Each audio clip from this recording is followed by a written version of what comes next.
নবীর উম্মত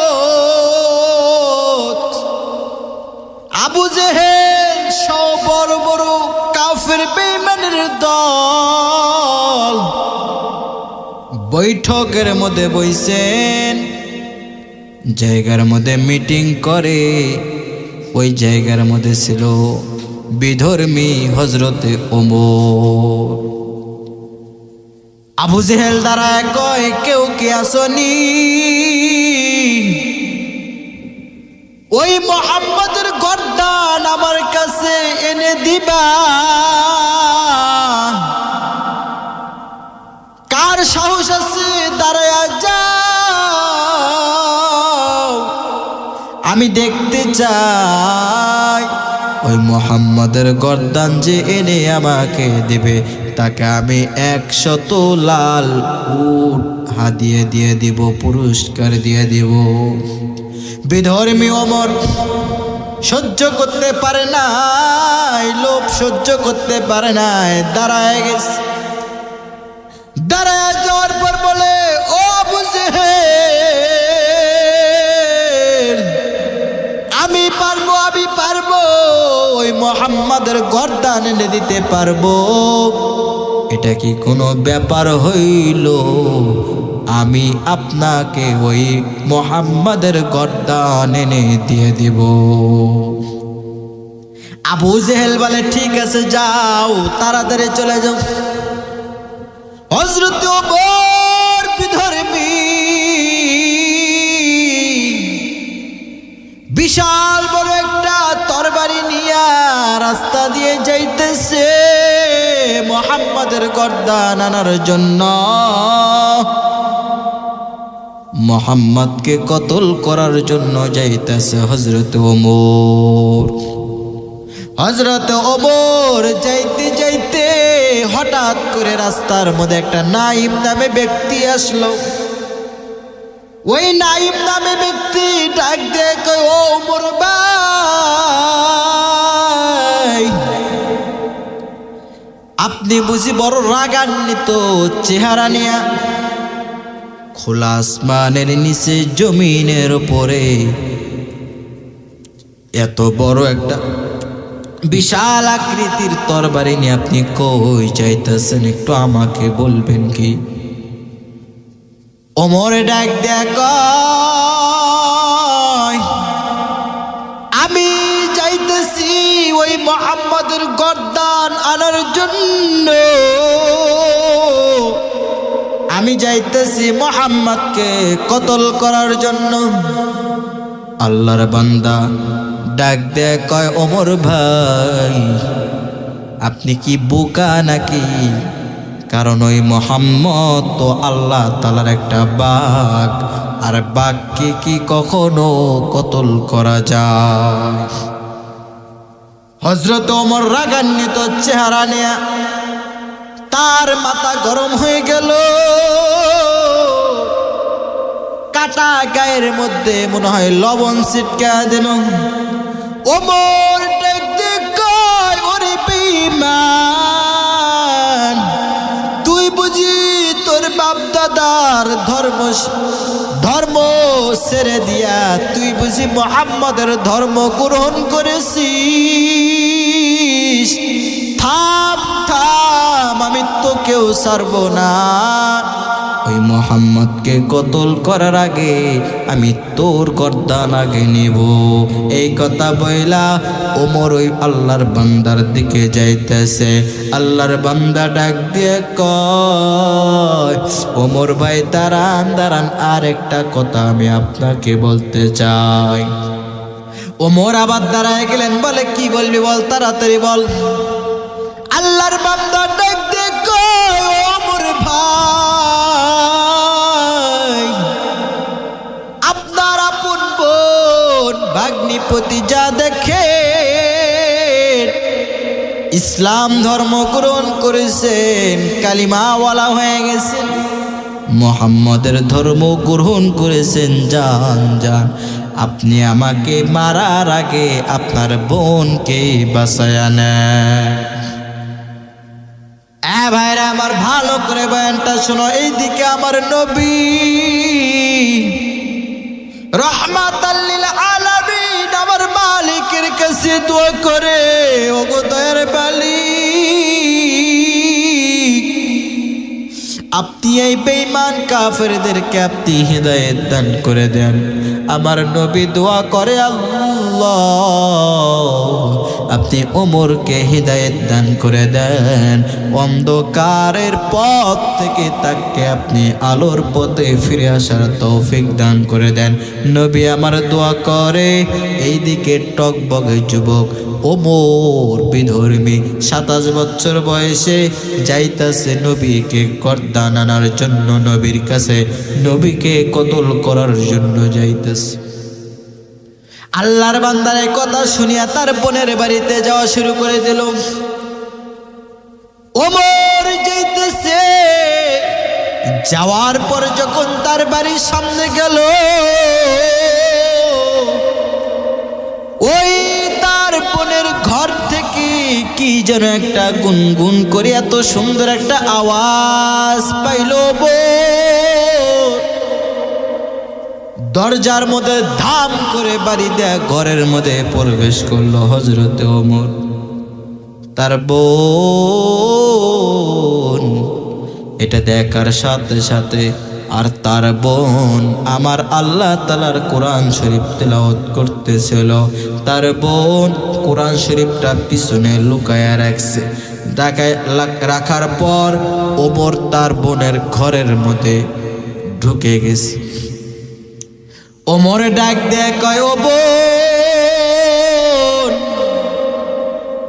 এ কি আমি শুনলাম তুই নাকি আমাদের ধর্ম ছেড়ে দিয়া ইসলাম ধর্ম গ্রহণ করেছো? এবং বলো বলো আমার ধর্ম ছেড়ে দিয়া নাকি তুই ইসলাম কবুল করেছো, মুহাম্মাদের ধর্ম গ্রহণ করেছো, এটা বল, এই কথা কি সত্য? ওমরের বোন ভয়ে বলতে চাচ্ছিল না। ওমরের বোন ভয়ে কোনো কথা বলে না। ওমর কয়, বোন বল, তুই যদি না বলো আমি তোর গায়ে হাত তুলতে বাধ্য হব, বল বল এই কথা কি সত্য? ওমরের বোন বলে, ও ভাই, আসলে এটা মিথ্যা, লুকাচুরি করে কোনো লাভ নাই, কারণ আজ হলে কি বা কালকে হলে কি, তুই 2-1 দিন পর হলেও তো এই কথা শুনতে পারবি। তাহলে শুনো, হ্যাঁ হ্যাঁ, আমি এই ধর্ম ছেড়ে দিয়া আমি আমার মুহাম্মাদের ধর্ম গ্রহণ করেছি। ওমরের মাথাটা মেজাজটা গরম হয়ে গেছে। ওমর ডাক দিয়ে কই, বোন কি তুই কি করেছ?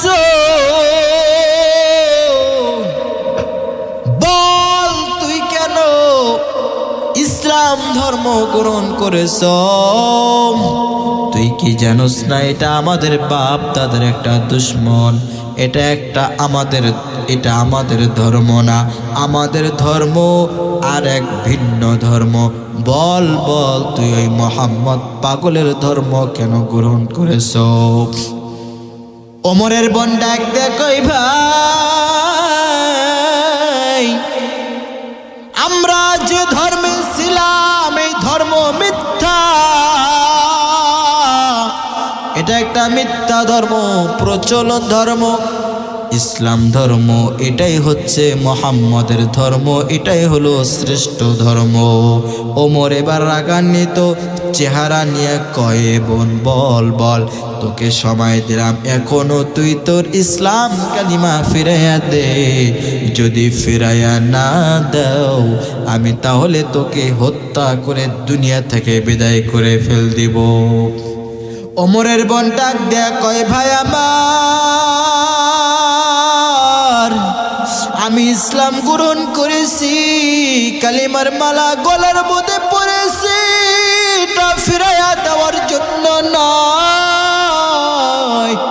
ও ভাই, আমি তোকে বিনয়ের সাথে বলি, তুই আমার কাছে যা চাবি চা, আমি আমি যত আমার কষ্ট, তুই আমাকে যত কষ্ট দাও না কেন, আমি আমার ইসলাম কালিমা কখনো ফিরাইয়া দিব না। মুসলমান ভাইরা আমার, ওমর বোনের গায়ের মধ্যে হাত তোলা শুরু করে দিলেন। বোনকে আঘাত করেন, বারবার আঘাত করেন, বলেন বল তুই তোর ইসলাম কালিমা ছাড়বি কিনা, বল তুই তোর যদি ইসলাম কালিমা যদি না ফিরাইয়া দাও, আমি ওমর তোকে মারতে মারতে দুনিয়া থেকে বিদায় করে দেব। ওমরের বোন বলে ভাই তুই যদি আমাকে মারতে মারতে আমি যদি দুনিয়া থেকে চলে যাই, তুই যদি আমাকে হত্যা করো, আমি যদি দুনিয়া থেকে চিরবিদায় নিয়ে যাই, আমি তারপরও তোর হাতে আমার ইসলাম কালিমা কখনো দিব না। কারণ এই ধর্ম একবার যেহেতু আমি গ্রহণ করেছি, ওরে ওমর ভাই এই ধর্ম সারার জন্য আমি গ্রহণ করি নাই। ইমানের কতটা পাওয়ার এ মুসলমান যুবক, ইমানের কি পরিমাণ পাওয়ার একবার চিন্তা করো। এত আঘাত সইতে হয়েছে, এত নির্যাতন, এত জুলুম শিকার হয়েছে, এরপরও আমার আল্লাহ তাআলার দিনকে এক মুহূর্তের জন্য ছাড়ে নাই তারা। আমার মালিকের ইসলামটাকে এক মুহূর্তের জন্য তারা ভুলে যায় নাই। এত কষ্ট ত্যাগ স্বীকার করার পরও আমার মালিকের ইসলামকে তারা আঁকড়ে ধরেছিল। ওমর রাগান্বিত চেহারা নিয়ে মারতে মারতে মারতে মারতে এমন মার ওই ওমর, এমন মার তার বোনকে মেরেছে। মারতে মারতে গোটা শরীর রক্ত দিয়া লাল হয়ে গেছে। রক্ত জমিনের মধ্যে পইরা জমিনটাও রক্তাক্ত হয়ে গেছে, লাল হয়ে গেছে। ওমর তো ভাই বোনের দিকে তাকায় একটু তো মায়া লাগে, কারণ হাজার হলেও সে ভাই, তার বোনের দিকে তাকায় ওমরের কেন যেন একটা মায়া লেগে গেল। ডাক দিয়ে কয় বোন আমি তোকে এতবার মারলাম, শরীর থেকে রক্ত পর্যন্ত বের করলাম, এরপরও তুই তোর ইসলাম কালিমা ছাড়তেছ না। এ বোন বল, আমি আর একটা জিনিস দেখেছি শুনেছি, আমি যখন এই বাড়ির মধ্যে ঢুকলাম, এই বাড়িতে ঢোকার সময় হঠাৎ করে কি যেন গুনগুন করে আওয়াজ তুই করতেছিলি, বল বল এই আওয়াজটা কিসের ছিল? হযরত ওমর তার বোন ডাক দিয়ে কয়, ও ওমর ভাই এটা অন্য কোনো কিছুর আওয়াজ নয়, এটা একটা আমার আল্লাহ তাআলা পবিত্র কালামুল্লাহ, আমার আল্লাহ তাআলার শ্রেষ্ঠ কিতাব, যার নাম হলো পবিত্র কুরআনুল কারীম। ওমর ডাক দেয়া কয় বোন আমার, আমি তোকে এত মারলাম, এত আঘাত করলাম, এরপর তুই তোর এই কালিমা ইসলাম কোরআনকে ছাড়তে চাইলি না।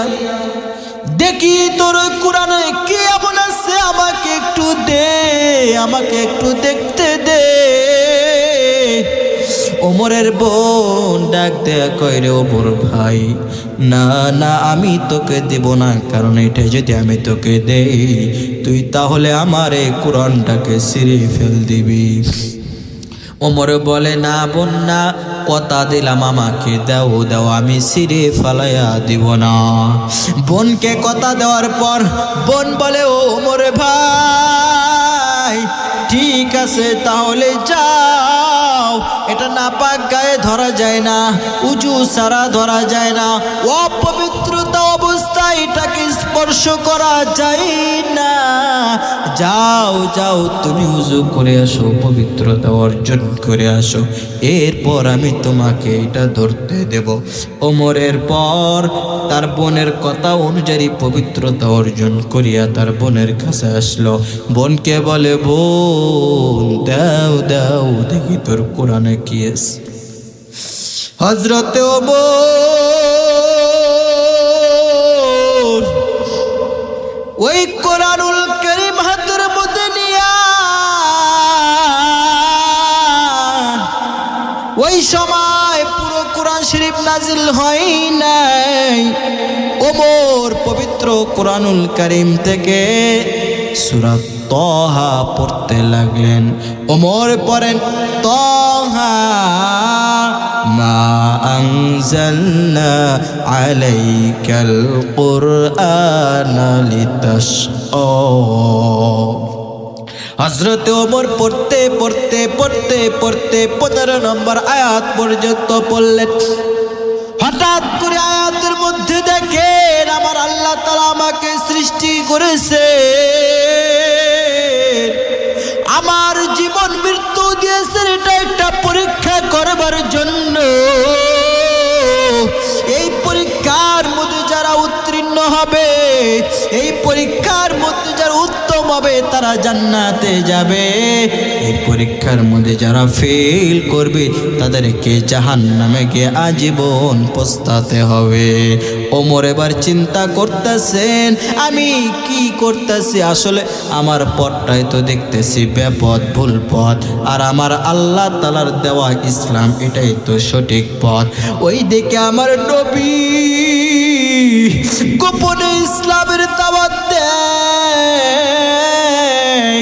নবীর এক সাহাবীর ঘরের মধ্যে সাহাবায়ে কিরামদেরকে দাওয়াত দিতেছে। ওই দিকে আমার নবীও দোয়া করে, রোগো দয়ার মালিক দেন আপনি ওমরকে হিদায়াত দান করিয়া দেন। এইদিকে ওমর তার বোনকে বলে, ও বোন আমার, আসলে রে আমি তো ভুল পথে ছিলাম, আমি তো ভুল পথে এখনো আছি। বোন তুই তো সঠিক পথে আসো, চল চল আমাকে ওই মুহাম্মাদের কাছে নিয়ে যা, আমি ওই মুহাম্মাদের হাত ধরে আমি কালিমা পড়ে মুসলমান হয়ে যাব। মুসলমান ভাইরা আমার, ওমরের বোন ওমরকে নিয়ে নবীর দরবারে যাইতেছে। সাহাবায়ে কিরামরা দেখেন ওমর আসতেছে, নবীজিকে বলে, ও নবী আমার, আপনি দরজা বন্ধ কইরা দেন, আপনি দরজা খুলবেন না, কারণ ওমর আইতাছে আপনাকে মারার জন্য। নবী আমার বলে, দাও দাও ওমরকে আসতে দাও, ওমরের সাথে আমি নবী মুলাকাত করব। সাহাবায়ে কিরামরা বলে, নবী গো না না, আপনাকে আমরা ওমরের সাথে দেখা করতে দিব না, কারণ ওই ওমর বড় নিষ্ঠুর, ওমর বড় বেঈমান, আপনাকে ও হত্যা করবে, আপনার শরীরে সে আঘাত করবে। নবী গো না না, আপনি তার সাথে দেখা করবেন না। আর এই দরজা লাগায়া দিলাম, দরজা আমরা আর খুলব না। ওমর অটোমেটিকলি আইয়া পড়ছে, দরজার মধ্যে নক করে। এই দিকে নবী বলে, ও সাহাবারা দরজাটা খুলে দাও, ওমরকে আসতে দাও। সাহাবায়ে কিরামরা দরজা খুললো, নবী আমার ওমরের কাছে গেল। নবী আবার কান্না করে বলে, কে ওমর, এখনো কি আবার মালিকের হিদায়াত পাও নাই? তুমি এখনো এই অন্ধকার পথের মধ্যে ডুবে আছো রে ওমর। একটু চিন্তা করে দেখো, এই অন্ধকার পথের মধ্যে থেকে তুমি কতদিন চলবারে ওমর? ওমর কিসের কি নবীর গর্দান নেবে, নবীকে কতল করবে? ওমর বিনয়ের সাথে মাথাটা নিচু করিয়া লজ্জায় কোনো কথা বলে না। ওমর কান্না করে আর বলে, নবী গো, আমি বুঝি আপনাকে অনেক কষ্ট দিয়েছি। ও নবী আমার, আপনাকে আমি এত পরিমাণ কষ্ট দিয়েছি নবী গো, আপনি আমাকে মাফ করে দেন।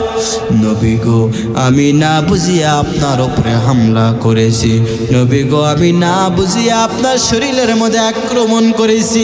আমি না বুঝিয়া ওই বেঈমানদের পালার মধ্যে পড়িয়া আপনার সাথে অত্যাচার করেছি, অন্যায় করেছি, জুলুম করেছি, আমাকে মাফ কইরা দেন। নবী আমার মুস্কি হাইসা বলে, ওমর রে, না না, তুমি আমাকে কোনো কষ্ট দাও নাই, তুমি আমাকে কোনো আঘাত দাও নাই। ও ওমর, আমার মতো খুশি এই জগতের মধ্যে আর কেউ নাই রে ওমর। ওমর, ওই অন্ধকার পথের মধ্যে আর থাইকো না, আসো, তুমি ইসলামের ছায়া তলে চলে আসো। ওমরে ডাক দিয়ে কই, নবী আমার,